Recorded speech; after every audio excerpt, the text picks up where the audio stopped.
I have heard that people at Google are extremely smart, talented, and very good with numbers. I'm a neuroscientist. I love to see for myself that's really true. So I'd like to ask 10 people to come over here. We're going to do a little competition and put this to a test. Please. Otherwise, I'm just going to take the first rows. If nobody dares, you guys here are already doomed. So 5 people over here, 5 people over there. 1, 2, 3, 4. Okay, 5 people, that's 5 people, good. 2 people here, we need 3 more.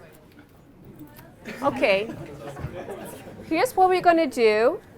We're going to work in 2 competing teams. I'm going to start with the first team over here, and you guys are not supposed to talk to each other. You just watch them and wait that they make a mistake, okay? I'm not as good with numbers, so I need your guys' help. If anybody makes a mistake, let me know. Could you please form a circle? Natalia will be in the middle. So, all you have to do is to count to 100. Okay, can we just give it a try? 1, 2, 3, 4, 5, 6, 7. Okay, 8. you can count. That's good. Since you're so super smart, supposedly, I would like to introduce 3 simple rules, okay? The first one is called the evil number 7. So don't say any number that has a 7 in it, like 67 or 87 or something like this. Don't say any number where the multiple, that is a multiple of 7, such as 77 or 49. Don't say any number where the 2 digits add up to 7, such as in 52. You guys are supposedly smart, right? So when such a number comes up, and it's your turn, and let's take you more in the middle so that you're not confused as a participant. Yeah, I can see this. Great. So when such a number comes up, what you should be doing is, instead of saying the number, you swirl around your own axis. Can you do it? Like this. And when you're back here facing the others, you clap your hand. Can you do it once? And then the third rule is your team must reverse directions. Okay? We just try it quickly. So you go. First one. No, you say 1. Okay. You say 1. 1, 2, 3, 4, 5, 6. And then you. And then your reverse directions. Okay, you got it? Are the rules clear? Please watch them. I'm not such a number person. So, ready, set, go. 1, 2, 3, 4, 5, 6, 8, 9, 10, 11, 12, 13, 15. 16. Okay, let's give them an applause. Okay, just stay here for a moment. Now, don't talk, don't outsmart me, don't make up any smart strategies, please. Let's see if you can do any better. We take Marina in the middle, so you just hide here. Okay. Okay, ready, set, go. 1, 2, 3, 4, 5.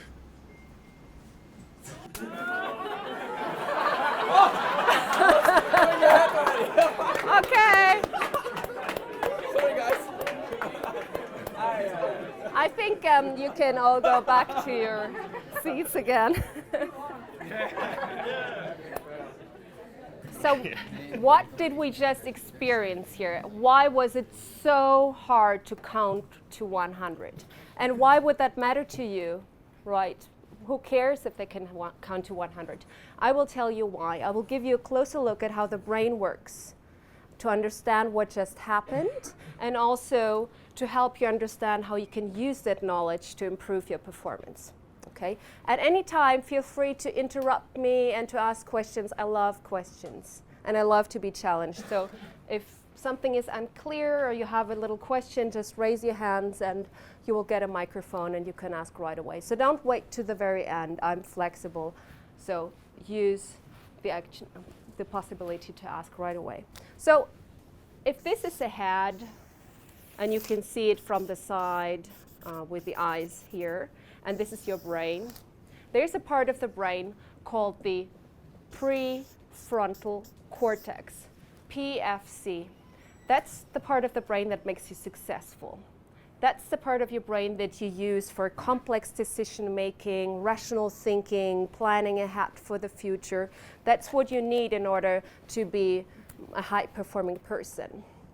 Researchers found that already at age 5, you can see if children have well-developed prefrontal cortices. And what they did is they made an experiment where they had people or children sit down in a chair in a laboratory setting, and they said, you can get 1 marshmallow now, and they put it in front of them. Or you can wait for 15 minutes, and then you can get a second marshmallow if you manage to wait for those 15 minutes. Well, then the researchers left the room and left the kid alone with a marshmallow for 15 minutes. You would see some kids that would run for the marshmallow and just eat it, get it over with, right? And some others, they would turn around, ignore the marshmallow, or put it under the table so they didn't have to see it, or play with it and throw it in the air. Crazy things happened. But what researchers found that the kids that were able to wait for just 15 minutes to get a second marshmallow were the ones that were way more successful later in life. They earned more money, they had better jobs, they had better health, they were happier overall. So success in life is correlated with how well your prefrontal cortex is functioning, because it's your prefrontal cortex that helps you to make executive decisions, and it helps you to have executive control. When we did this little experiment over here, and I introduced the rules with the evil number 7 and swirling around and not saying the number and then reversing directions, this was a task aimed to test or to freak out your prefrontal cortex. You had to use your prefrontal cortex to manage these different rules and to do these calculations in your head. The problem is, as we know, the prefrontal cortex fails very quickly, right? And we could all see it here.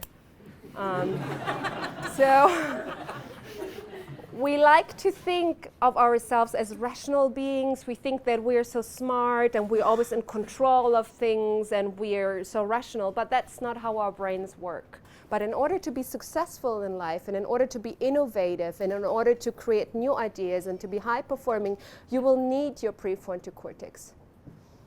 So I will show you today how you can improve your prefrontal cortex. But before that, I will show you which other brain areas always run over the prefrontal cortex, because it's a part of our brain that was only fully developed at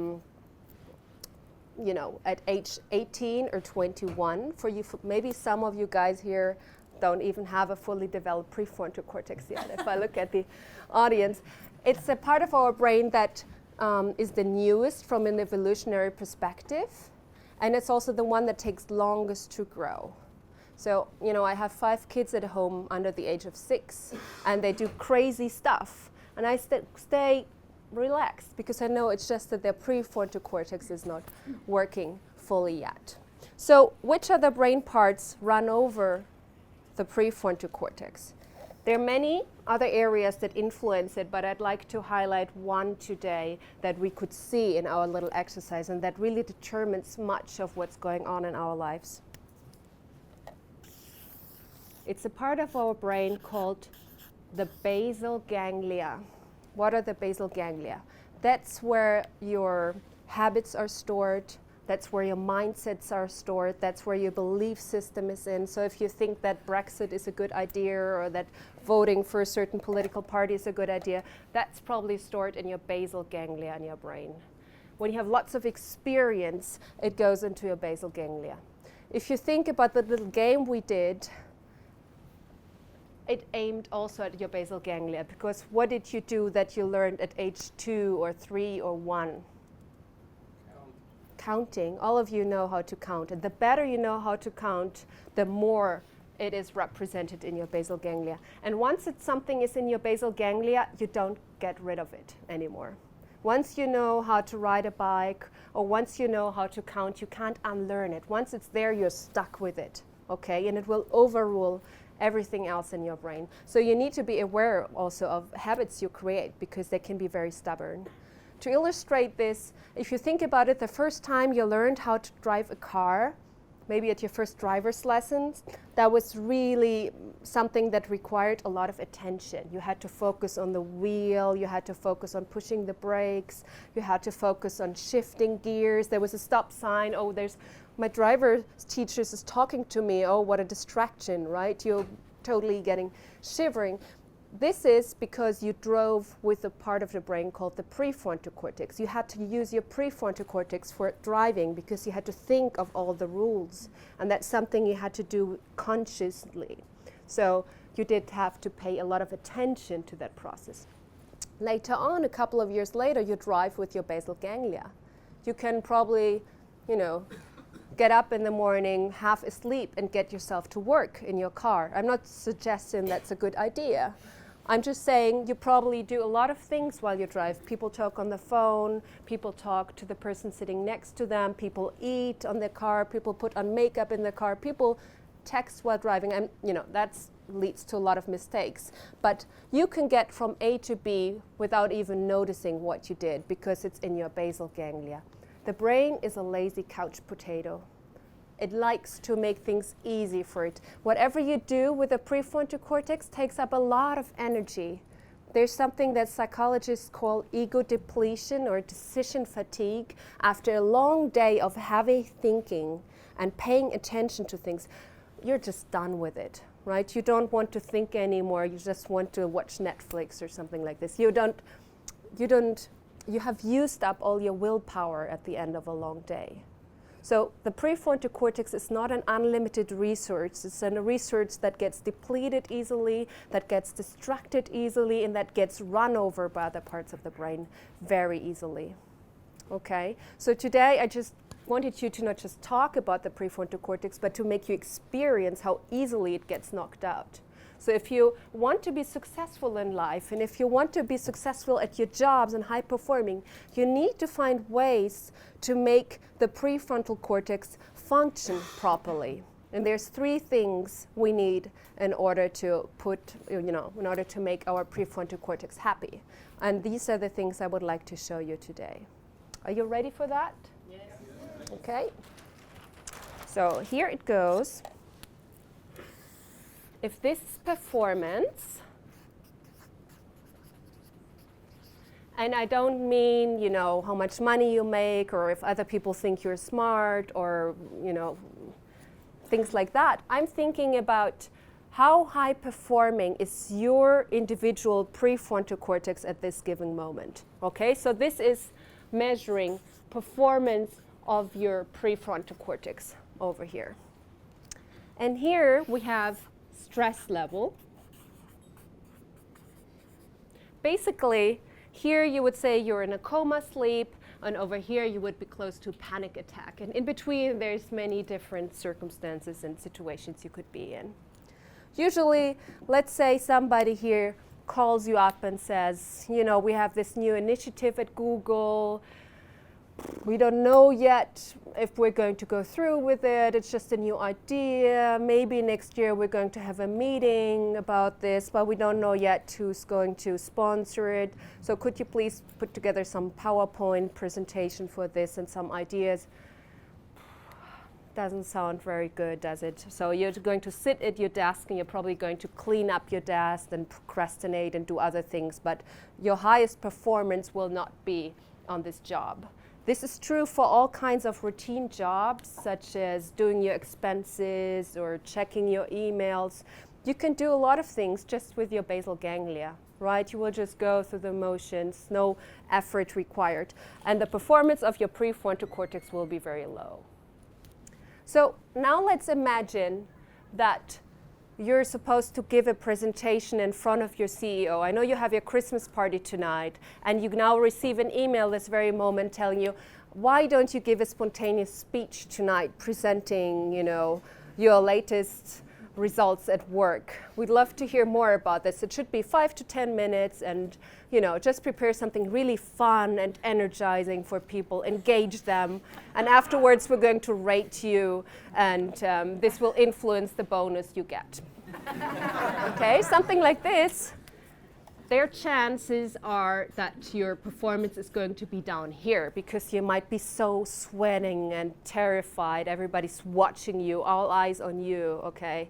And then maybe right before you're on it, you realize that all of your numbers are wrong or that, you know, something is not working out with your presentation.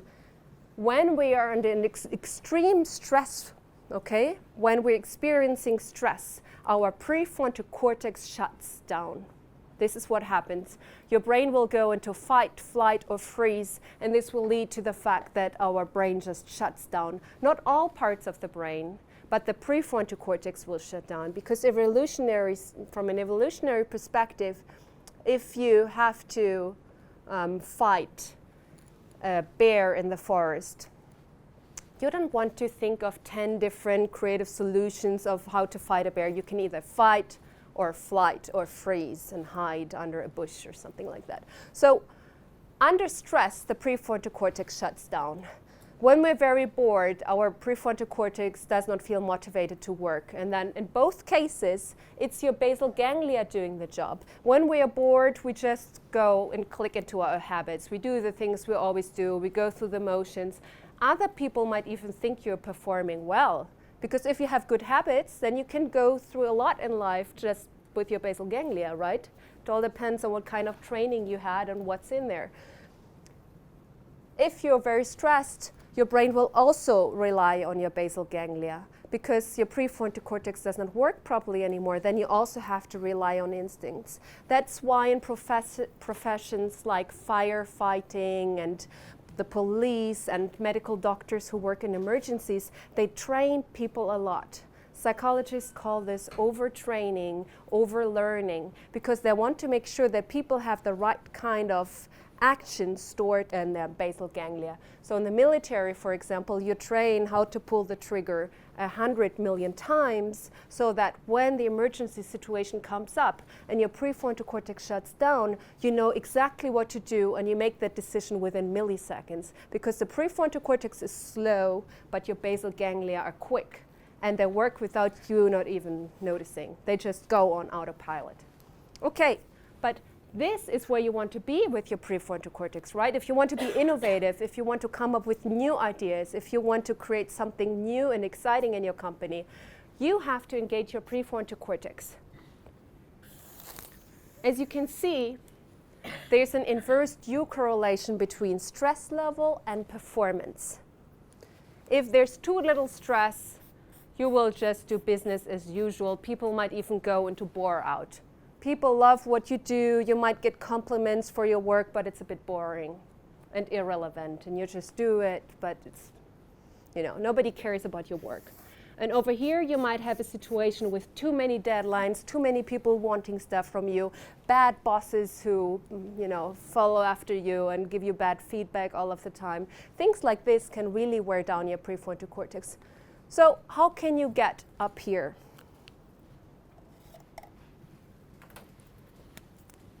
When we reach peak performance, we lose concept of time. If you ever had a moment at your work or in your free time when you really were performing at your best, it could be in sports, it could be in music, it could be in arts, it could even be at your job, you lose the concept of time, you're fully present here now, and you love what you do. Usually this is associated with it's a joyful experience. Research shows also that when we're in this state of mind, we are 5 times as productive.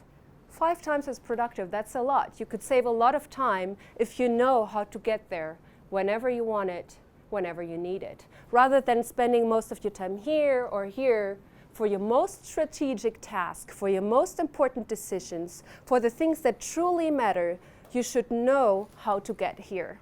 And there are 3 things you need. And I call them fun, fear, and focus. Why should you have fun at work? Aren't you paid to work? You know, shouldn't that be what you receive for your hard work? Isn't that enough? research shows that when people have fun at work, a neurotransmitter called dopamine is released in your brain. I will write it here for those of you who want to remember that. So you have the dopamine, okay? And the dopamine is a real brain booster. Dopamine is a neurotransmitter that links into the reward system of your brain. It will make you think faster, it will make you learn faster, and it will make this a very joyful experience. If you think about it, it's not by coincidence that most famous people who excel in some area really love what they do.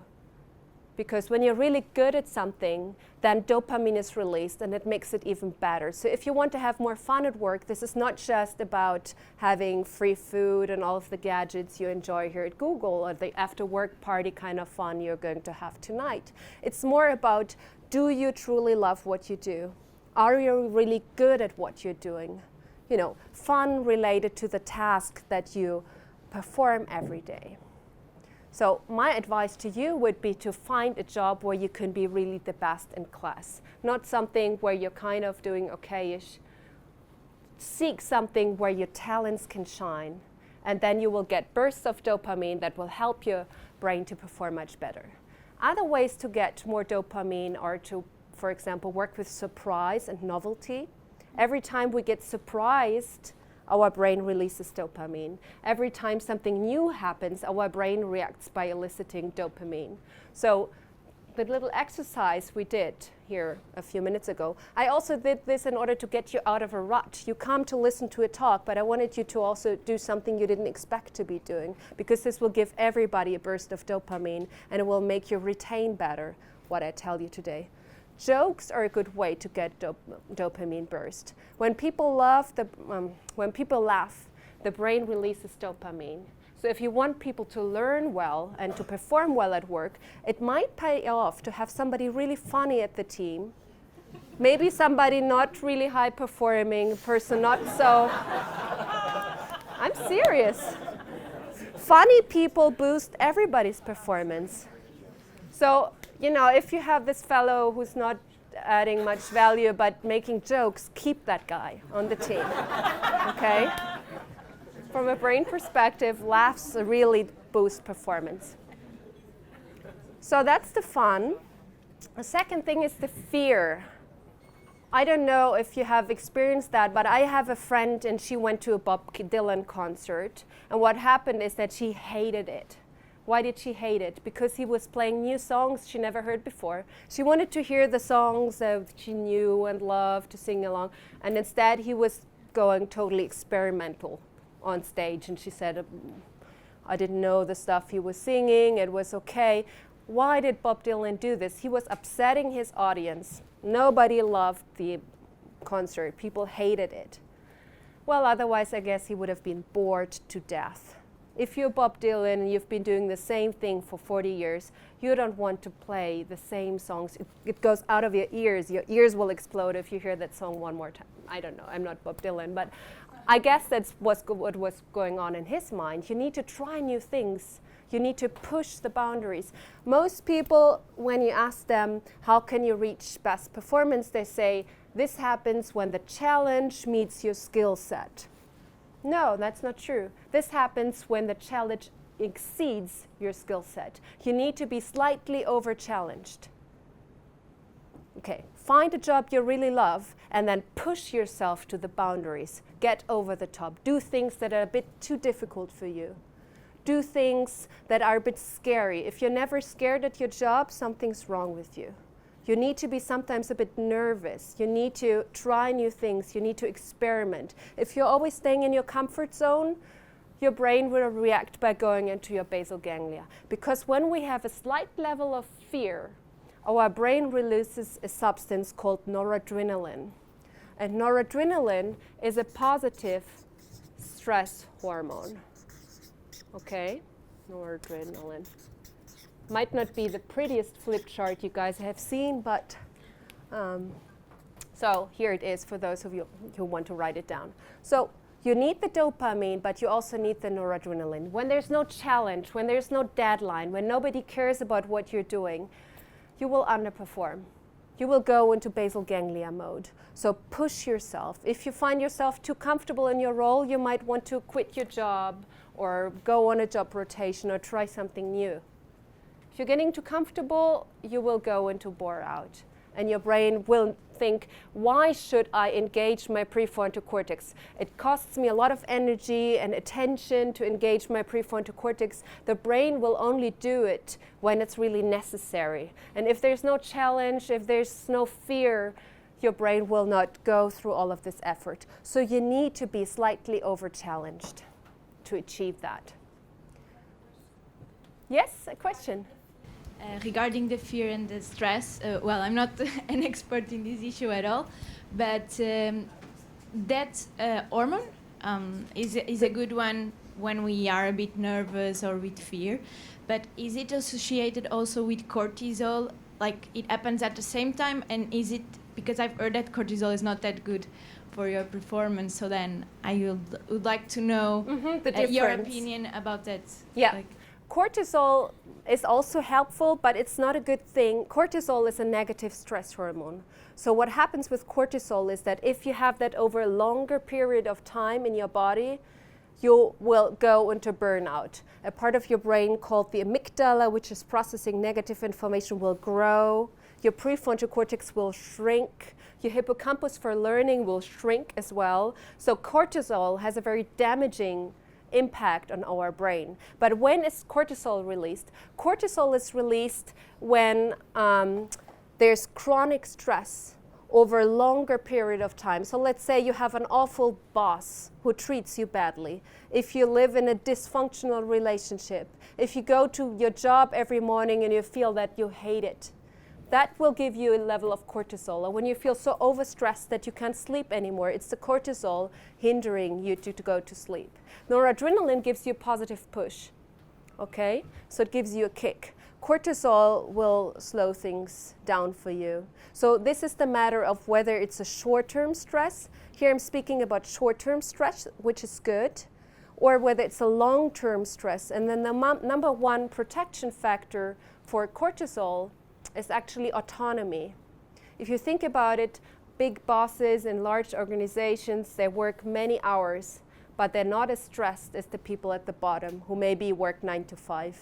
Because when we can influence the situation, that's when our brain makes sense of the situation. It doesn't matter whether you work up to 3 a.m. because your boss told you to do that, or whether you work up to 3 a.m. because it's your company and you chose to do that, if you feel that there's a purpose associated with it. So if you want to avoid cortisol, try to take as much control of the situation as you can. Rather than being a victim, go into a more active role to fight the situation. Okay? So that's the noradrenaline and the fear part. What about focus? Imagine some athlete in the middle of a match, like Johnny Sexton, or imagine Serena Williams playing a tennis match. And then in the middle of the match, she's pulling out her cell phone. She says, I just need to take that call, hold on a moment, or I need to check my emails. People would hate that. Their fans would be appalled. People would be shocked. But in the business world, that's how people behave all the time, constantly. People are multitasking. People are constantly checking their emails. People are hardly ever focused, right? And research shows that when we multitask, we make 50% more mistakes, and we take 50% longer to complete the task. Research also shows that today's teenagers have the attention span shorter than the one of an average goldfish. Attention span is going down. Our brains are plastic. We're adapting to new situations. And if you're constantly multitasking, you're not getting better at it. Your attention span is actually going down because your brain says, I never need focused, prolonged attention, right? I never need it, so why should I develop that skill? But it's impossible to reach peak performance if you're not fully focused. Because when you're fully focused and present in the moment, your brain will release a substance called acetylcholine. Let me write it down here for you.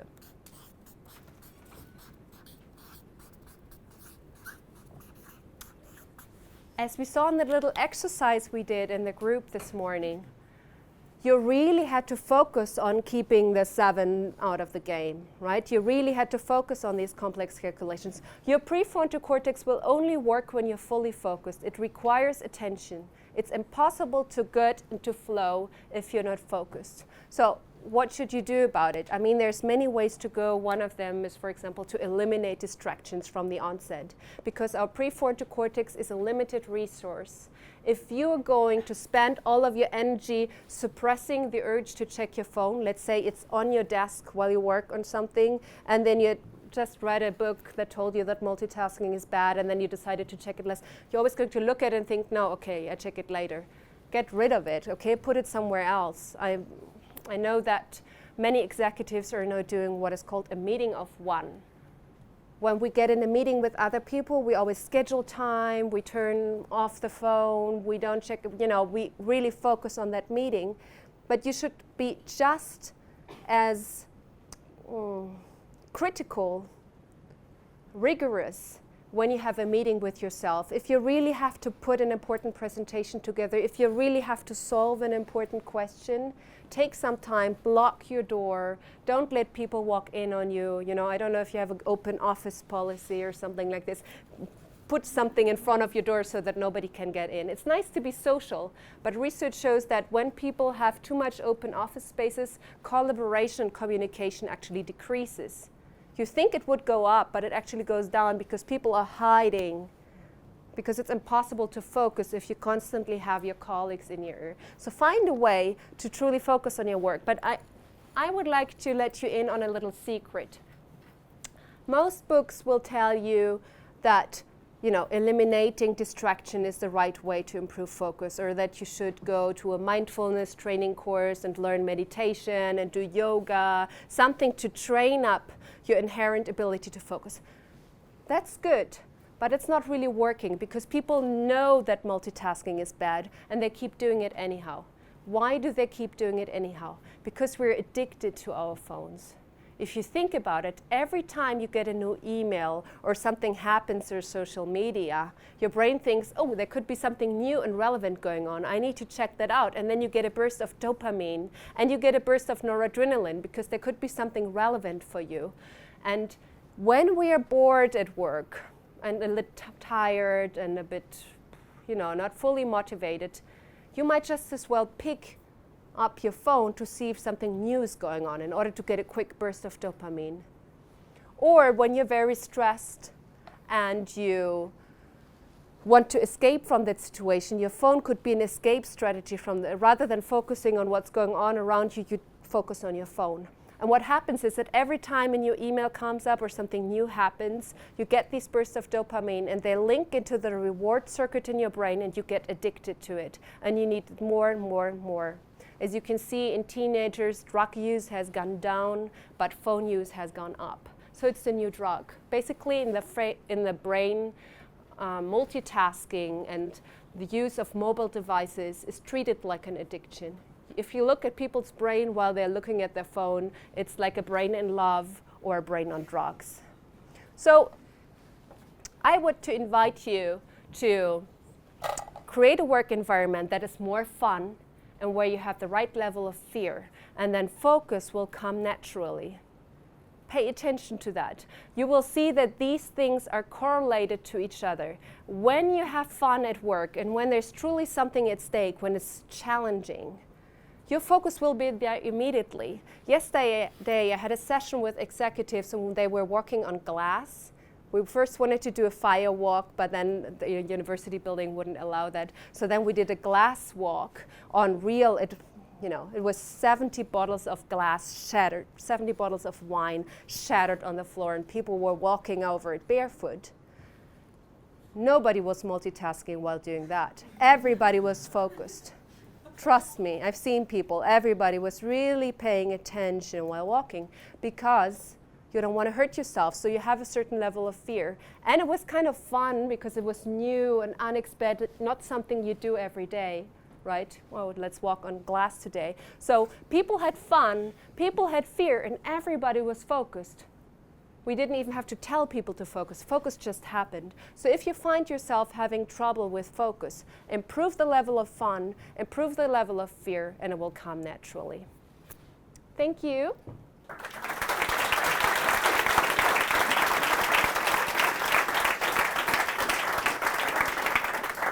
If you have any questions. So you're kind of talking a lot about like delaying or postponing gratification. What are some of the more specific things that people could do to try and be better at that? To delay gratification? Yeah, because that seems what your kind of thesis is there. Yeah. Well, find something you truly love and practice it. Research shows that people like musicians who have to practice a lot to get better, they have a better executive control. Because let's say if you spend all of your day playing video games, you get an instant reward all of the time. You know, you just push some button and then it's like, woo, you know, something happens. I kind of disagree with that, honestly. Yes? Because, like, in many computer games, you don't just mindlessly mash on buttons. You actually have to think about your skill set, develop yourself. You have to train. You have to look at other people's, how they strategize a lot of things. And actually, a lot of research recently has been showing that, like, computer games have been increasing one's ability to focus and train oneself and getting in many states of flow, which is what you Yes, also talk about. in the game, but not necessarily outside the game. But you can apply it elsewhere. Yeah, but I think you get more instant reward in a video game than if you do practicing the cello. Definitely, yeah, that I agree. Right? I agree with you that in the moment when you play the video game, you are in flow. You have the fun, you have the fear, you have the focus for sure. But if you do things that give you no gratification in the beginning, such as learning to play an instrument or reading long books with more than 100 pages, right? Then what happens is that your brain will get used to not get everything right away. But a lot of it has to do with parenting. If your parents brought you up to work for things, then you probably will continue to do that later in life as well. So when you have kids, you should be thinking about not spoiling them too much, or they will not have that ability to delay gratification. And then you have what we see today, that many millennials are having suicidal thoughts and are very unhappy because they always got everything from their parents. They never had to work to get anything. So you're talking about the correlation between performance and stress. So if you were to look at it in a perspective of time as well, because for me the dopamine and the noradrenaline and all of the fun, fear and focus seems to be a little bit more short term. Is that true, or how long can you keep going like that? It's a short-term thing. You cannot be all day in flow, and you shouldn't be all day in flow. Because if you think about it, when your brain releases dopamine and noradrenaline and acetylcholine, it gives your brain a quick burst, but then it vanishes quickly. If you think about negative stress hormones, such as cortisol, they hit your body and they can stay forever. Let's say I give you 10 things to think about. I say you did great on this and this and this and this and this and this and great job at this and great, hooray. And then I say you have one little area for improvement, one little thing to work on. That's the one you're going to remember. We are wired to focus on negative things. Okay, so what this means is that this is a short-term thing. You should use that if you want to get something really important done, and then it's okay to spend the rest of the day sometimes under challenge, sometimes over challenge. This is something you should use for your most important moments. If you think about athletes, they spend a week training and recovering, and then they just have a 1 hour match. You need that for that 1 hour match. And afterwards your brain will be depleted. What you see is that when your brain releases dopamine, when all of that dopamine is used up, you feel kind of like exhausted. So it's a short-term thing. So most of us don't really have their offices here. It's really an open plan. And basically, if you want to disconnect, what about, for instance, listening to the music and any specific music, more like classical? Or I didn't get your question. So the question is, if you want to disconnect, does listening to the music help that, or it distracts you? So if you want to focus, whether it's good to listen to music. Well, for some people it's good, and for others it's not. Research shows that this is highly individual. It seems that a little bit of background noise is good if you want to be creative. Here, I've been, here we've been speaking about the flow state, and then music can be good if it's not disrupting you, if it helps you to if it's quieter than more quiet than the people around you. But if you, for example, want to be a bit creative, and if you're designing things, and if you're working in a more artistic way of working, it could be okay to have an office that is like Starbucks, with lots of people running around, because then these distractions will give your brain some impact to make connections that you haven't made before. So the answer is, for some people it's good, and for some jobs it's good if you really have to just concentrate and focus. And if you're working more artistically, it's actually okay to be a bit more distracted. Thank you so much for the talk. I have a question. When you provide these talks or the courses, like the walking on glass, they're probably tailored to the group, but they probably run from your own BSG as well, because you do it so often. What do you do to create the fun, fear, and focus for yourself? That's a really good question. Actually, the little experiment here we did with the standing up, I've only done this once before. I always create new stuff for myself. Usually, I've just changed it. Now I made it about the prefrontal cortex and the basal ganglia. I always take in other brain parts. I change my presentations, I adapt them. I try to also, for me, the fun for me is the purpose, because I see that people get the benefit from what I'm doing. So if people tell me, oh, this was really helpful, and write to me a year later, then this for me adds value to my life, to what I'm doing. The fear is, public failure. I could be here on stage making a mess, and, somebody asks very smart questions, and I could be standing here, like in full idiot. This can happen, right? And then your reputation is kind of ruined. This will be filmed. So there's always a level of fear. And focus, once I have the fun and the fear, it comes. But I mix things up.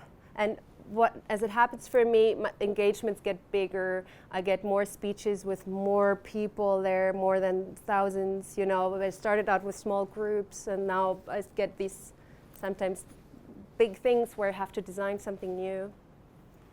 Yeah. Thank you very much. Thank you for all your questions. Thank you, Friederike, for this great talk. And I think there is no doubt that we need to train not our bodies, but our brain as well. And now we have an instruction. Thank you so much. Thank you.